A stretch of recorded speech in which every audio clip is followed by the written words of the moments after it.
এই ৬৬ দিনে আমি ছেড়ে যাবো সেই চম্পকনগরে। আজ এই ছোট্ট শিশু লড়াতে লেখন লিখি আমি ফিরে আসবো। তাই আজকে আমি ছেড়ে যাবো। কি যে লেখন আমি লিখি একমাত্র আমি ছাড়া কেউ জানি না। তবে আজকে লেখন লিখতে হবে আমার জামাই পদ্মার কথা মতো। পদ্মার সঙ্গে করেছিলাম আমি তিনি সত্য, তার কথা মতো লেখন না লিখলে আমার যে স্বর্গে বাস হবে না। না না না, আমি যদি এভাবে কান্না করে যাই, এদিকে নিশ্চয়ই প্রমাদ হয়ে চলেছে, আমার যে লেখন লেখা হবে না। তাই আমি চলে যাবো ওই চম্পকনগরে।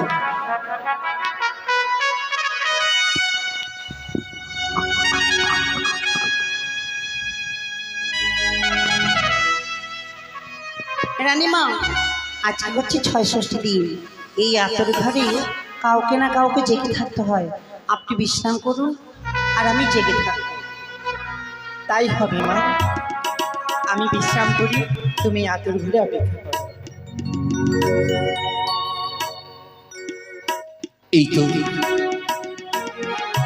এই তো আমি চলেছি চম্পকনগরে। তবে এই তো হচ্ছে আতুর ঘর। এই আতুর ঘরে আমি কি করে প্রবেশ করব? আর দরজার সামনে যেন ধাত্রী মা জেগে রয়েছে। আজ আমি কি করে প্রবেশ করি? না না না, এই মুহূর্তে নিত্য দেবীকে স্মরণ করবো। আজ এই ধাত্রী মায়ের চোখে যেন কাল নিদ্রা যেন ভরণ করে।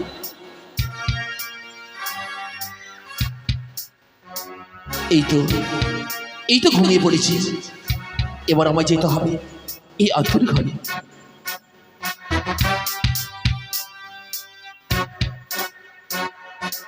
আরে আজ কতই না সুন্দর এই পুত্র সন্তান, কিন্তু কি করে আমি লিখবো এই ছোট্ট শিশু লড়াতে দেখো। আজ আমার সেই লেখন লিখতে গেলে আমার এই হাতখানে কেঁপে কেঁপে উঠবে। কিন্তু আমি যে পদ্মাকে কথা দিয়েছি, তার কথা মতন আমায় লিখতে হবে। তার সঙ্গে যে আমি সত্য করেছি। না না না, এই আতুর ঘরে যদি আমি কান্না করি, নিশি প্রমাদ হলে আমায় সবাই দেখে ফেলবে। তাই নিশি প্রমাদের আগে এই আতুর ঘর থেকে আমায় বেরিয়ে যেতে হবে। তাই আমি ছোট্ট শশার লড়াতে লেখন লিখি না কেন।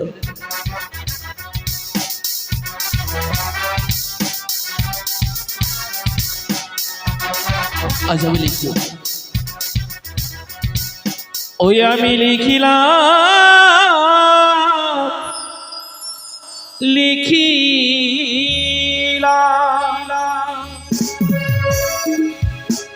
ওই না বাচারি রাতে গো লিখিলাম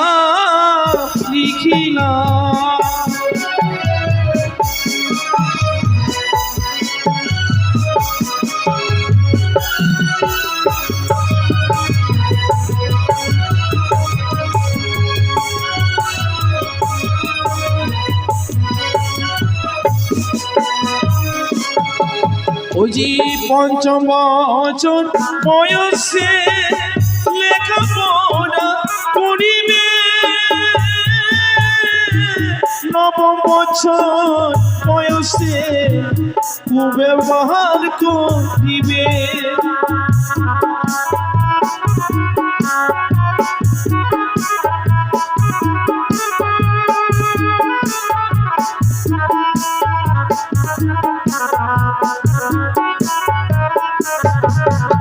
তাই ৫ম বছর বয়সে লেখাপড়ায় সে ব্যস্ত থাকবে।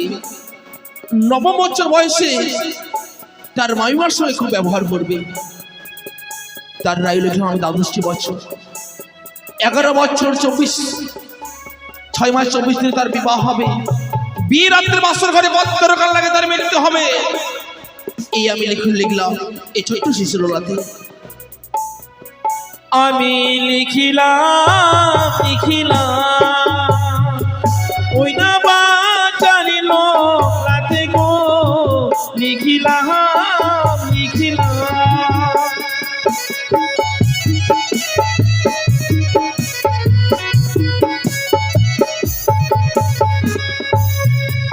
ওই যে বিরাত্রে বাসর ঘরে পদ্মার কাল লাগে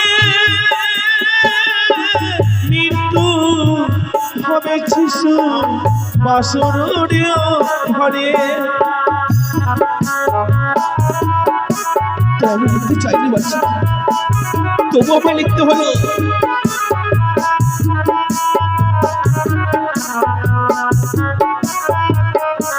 এই তো আমি লিখেছি, এদিকে নিশ্চয়ই বোমাধনে চলেছি, তাই আমি আর বিলম্ব করবো না, এই আতর ঘর থেকে আমি বেরিয়ে যেতে হবে। ওই আমি লিখিলাম ওই না বাঁচারিল রাতে গো লিখিলাম।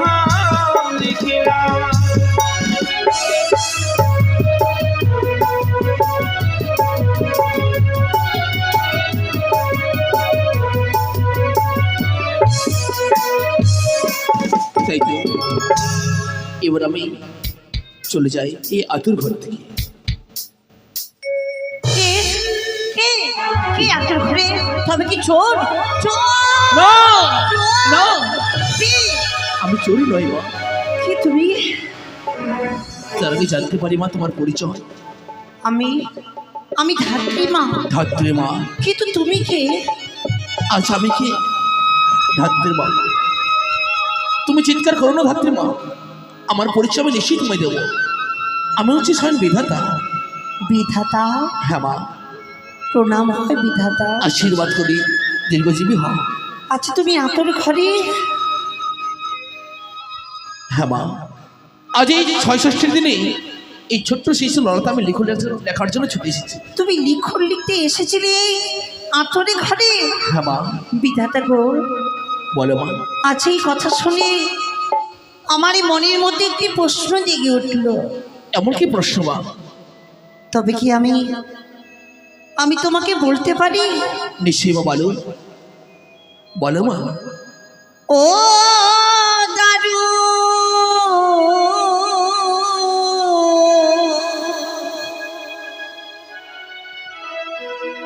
ও দারুণ বিধি রে,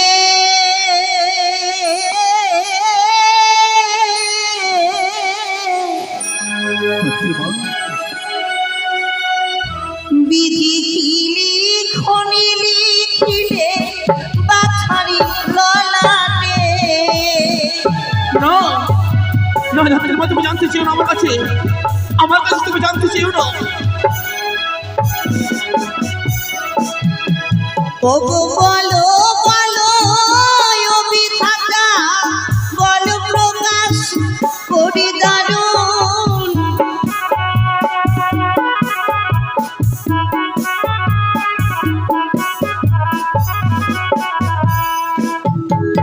আরে লিখনের কথা যেন জানিবার ইচ্ছা করে দারুণ। হ্যাঁ বিধাতা। তুমি শুনতে চেও না, তাই তুমি আমার পথ ছেড়ে দাও ধাত্রী মা। না, আজ যদি তুমি আমাকে না প্রকাশ করি বলো, আমি তোমারই পথ কিছুতেই ছেড়ে দেব না। ধাত্রী মা, তোমার হয়তো জানা নেই, যে লিখন আমি লিখি একমাত্র আমি ছাড়া আর কেউ জানে না, তাই তুমি শুনতে চেও না ধাত্রী মা। তবে কি রানীমাকে আমি ডাক দেব? নিশ্চয়ই রানীমার কাছে তুমি লুকাতে পারবে না ওই লিখনের কথা। না ধাত্রী মা, তুমি তোমার রানীমাকে ডাক দেবে না? তাহলে বলো, এমন কি লিখন লিখেছ তুমি এই বাছারে ললাটে? ধাত্রী মা, আজ তুমি বারবার করে আমার কাছে শুনতে চাও, আজ এই কথা তোমায় প্রকাশ করে না বললে তুমি আমার পথ ছেড়ে দেবে না, তাই না? না সত্যি গো, এদিকে নিশি প্রমাদ হয়ে চলেছে, এই কথা যদি আমি প্রকাশ করে না খুলে বলি আমার পথ ছেড়ে দেবে না। নিশি প্রমাদ হলে আমায় সবাই দেখে ফেলবে। ধাত্রী মা, আমি বলবো, তবে এই ছোট্ট শিশু ললতা আমি এমন কি লেখা লিখেছি। বেশ বলো। তার রায়ু লিখেছি আমি ১২টি বছর। ১২টি বছর? হ্যাঁ ধাত্রী মা। এই বাছারে আয়ু মাত্র ১২টি বছর? হ্যাঁ মা। ৫ম বছর বয়সে সে লেখাপড়ায় ব্যস্ত থাকবে, ৯ম বছর বয়সে তার মামিমার সঙ্গে খুব ব্যবহার হবে, ১১ বছর ৬ মাস ২৪ দিনে তার বিবাহ হবে, বিয়ের রাত্রে মদ্দার করার আগে তার মৃত্যু হবে বাসর ঘরে।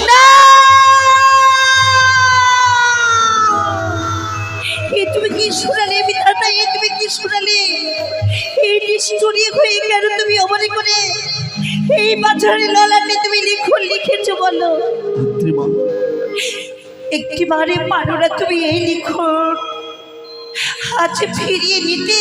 না, যেই কালে দিয়ে আমি লিখুন লিখি সেই কালে কখনো মিশে যায় না, তাকে অক্ষরে অক্ষরে পালন করতে হবে।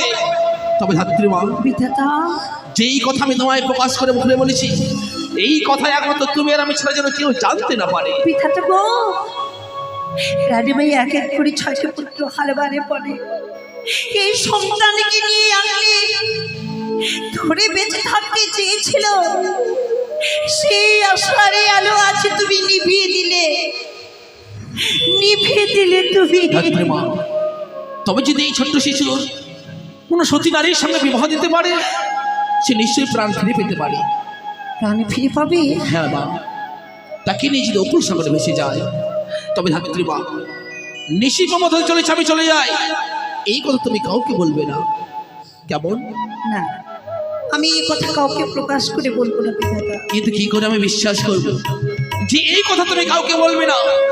আমার মনে বিশ্বাস হয় না। তবে যাওয়ার সময় আমি অভিশাপ করে যাচ্ছি ধাত্রী মা, এই কথা তুমি যদি কাউকে কি বলো, বলতে বলতেই তুমি শিলায় পরিণত হবে।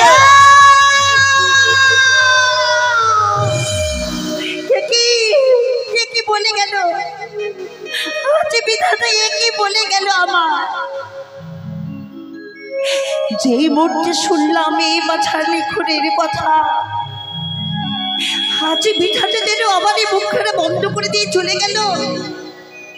আমি প্রকাশ করে কাউকে বলতে পারবো না। না না, এই তো দেখছি প্রভাত হতে চলেছি। রানীমাকে ডাকি, রানীমা, রানীমা, ও রানীমা। তাই না? প্রভাত হয়ে গেছে রানীমা, সত্যি মা, উঠে পড়ুন। সত্যি যেন প্রভাত হয়েছে মা। ভালো করেছে তুমি আমায় এত সকাল সকাল ডেকে দিয়েছ। একই মা, তোমার দু চোখে জল, কি হয়েছে মা? ও কিছু নয় রানীমা, 1 সপ্তাহ হয়ে গেল নিজের সন্তানকে ছেড়ে এসেছি, তাই আপনার এই সন্তানকে দেখে সন্তানের কথা মনে পড়েছে। ও। আমার যাবার ব্যবস্থা করুন, বেশ। আমি আমার কুটিরে ফিরে যেতে চাই। বেশ মা, তোমার যাবার ব্যবস্থা আমি করব। রানীমা, বলো। এই যাবার সময় আপনি কি আমাকে কথা দিবেন? কথা? আপনার এই পুত্রকে কোনোদিন আপনি বিবাহ দেবেন না। দেখি মা, আপনি কথা দিন, এই পুত্রকে আপনি সারাটা জীবনে চিরকুমারী করে রাখবেন। কেন মা? আমি এত কিছু বলতে পারবো না, শুধু আপনি বলুন আপনার পুত্রকে কোনোদিন আপনি বিবাহ দেবেন না। বেশ মা, আজ এই আতুর ঘরে আমি তোমায় কথা দিচ্ছি, এই সন্তানকে আমি কখনো বিবাহ দিব না। বেশ, শুনি শুনি শান্তি পেলাম। চলুন চলুন, আমাকে বিদায় করে দিবে। বেশ মা, আসুন। তবে তাই চলো।